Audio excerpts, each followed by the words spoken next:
Then we put another person before the mirror.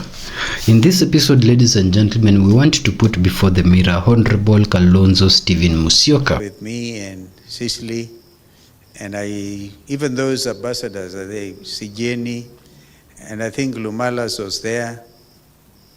Ndegwa Njiru was there. Did I see Ndegwa Njiru? He was there. Ben Momanyi, I saw you. Ben Momanyi was there. Mwana Mule. Who else am I forgetting? Please just stand so I can recognize you. So you don't take Senator Manzo, you are not there.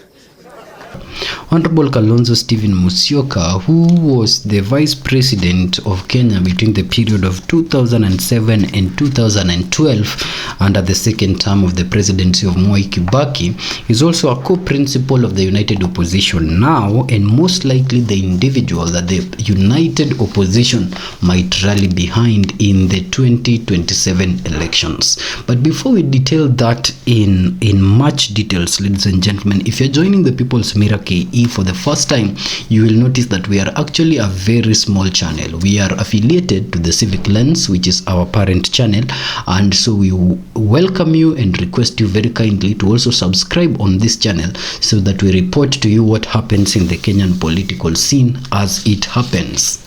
Sometimes back, a news house, KTN, did 3 different possibility tests, or rather what people would call 3 different predictions of what is going to happen when the United Opposition finally meet and decide on who becomes their flag bearer. In these 3 different dimensional tests and predictions, this particular TV house did it with all the United Opposition officials, and you'd notice that in all the 3 of them, all the other members of the United Opposition co-officials could be altering from one place to the other. In one prediction, you'd find Martha Karua as a vice president, only for another prediction to come and Martha Karua is Speaker of a National Assembly. In one prediction, you'd find Okengo Matiang'i as Prime Cabinet CS, and in another prediction, you'd find Matiang'i as Head of Interior.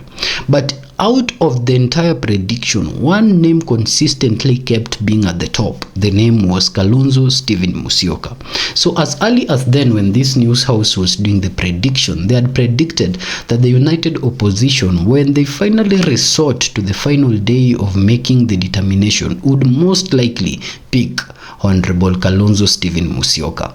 So time flew after the prediction was done by these media houses, and we kept our lenses focused from the entire Civic Lens media team, and specifically even the People's Mirror. We had our lenses focused on the behaviors of the officials of the United Opposition that would predict on who would most likely be selected if this meeting was to be held today. And from this behavior pattern, we can now say very clearly that the central person that is left in that particular position of becoming the presidential candidate ahead of the 2027 arrangement leaves only 2 men in that seat to be contested, and that is Stephen Musyoka Kalonzo and also Fred Okengo Matiang'i. And now, when we are talking about Stephen Musyoka Kalonzo, from the behavior and pattern that we have seen, becoming the man of the hour, we have this backing from the statements of the United Oppositions themselves. Martha has been quoted saying that Kalonzo is he's her twin politically, and so that means that they have walked a journey with Kalonzo, coming from all the way until now that they are in the United Opposition, and she's comfortable to walk this journey with Kalonzo moving forward. Another thing that we can make from Martha's statement is that she was hinting that if Kalonzo finally gets the honor of being made the person to fly the flag of the United Opposition, then she'd want to be made the vice president in that particular arrangement. All these are possibles within the arrangement that they have right now.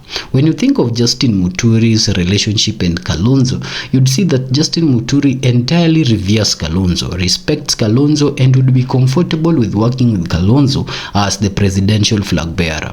Even in his book launch that was done like 2 days ago, his chief guest was Honorable Stephen Kalonzo Musyoka. could be seen as a foreshadow and respect being bestowed to Kalonzo as the person that he will give his allegiance to when the table meets to decide. Rigathi Gachagua said it number without times that Kalonzo is his brother, and really if Rigiji was to pick between supporting Kalonzo and supporting Matiang'i, he would most likely put his votes for Kalonzo. For Eugene and for who else have left? Eugene and Matiang'i, Eugene will most definitely vote where the major members of the United Opposition votes, because Eugene for a lot of times really follows the script of the United Opposition and hardly has a script of his own. Now Matiang'i remains as the only stumbling block to the entire United Opposition agreeing upon Stephen Musyoka Kalonzo. And so as they still keep ironing how they will arrive at the conversation, or how they will have Matiang'i, bow down to give Kalonzo this ticket as the flag bearer in 2027, you can see conversations from Matiang'i's boss, being Uhuru Kenyatta, smoothing that particular path, calling for unity and cohesion within the United Opposition. And as a result, even when Matiang'i will be asked to step down for Kalonzo, he will most likely do it. While all this is happening, and the United Opposition are showing us from their conduct that they are most comfortable with Kalonzo as their flag bearer, what is Kalonzo doing? Kalonzo's wave is growing exponentially. In Nyanza, he is receiving support from the Ida Odinga Raila's backyard, is receiving support from Raila's friends like Orengo, and is being fronted as the candidate with a moral standing like Raila Odinga to take up the mantle come 2027. This weakens the root of support in the Nyanza area and puts Kalonzo in the center space. Kalonzo, on the other hand, while dealing with all these things, projects himself as the only alternative that the Kenyan people have against Ruto in 2027. On the other end, Kalonzo is trying to consolidate this particular support beyond the United Opposition come 2027. And something very interesting happened, that while they were finishing the launch of the book launch, or when he was finishing his statement as the chief guest in the book launch, he shouted Joey. Thank you so much, JB. Congratulations.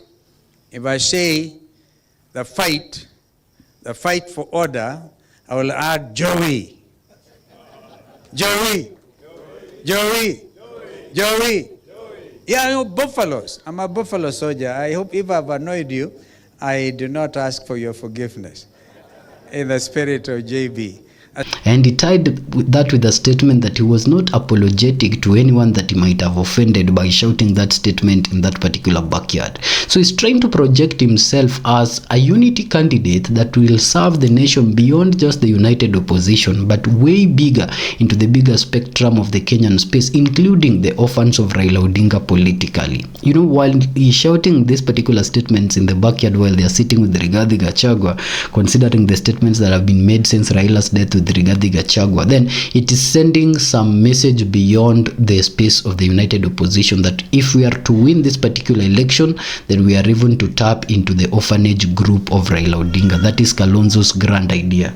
While all this is happening, the image Kalonzo is projecting is a presidential one. It's an image that taps beyond the confines of the United Opposition and even taps into the orphanage space of Raila's political orphans.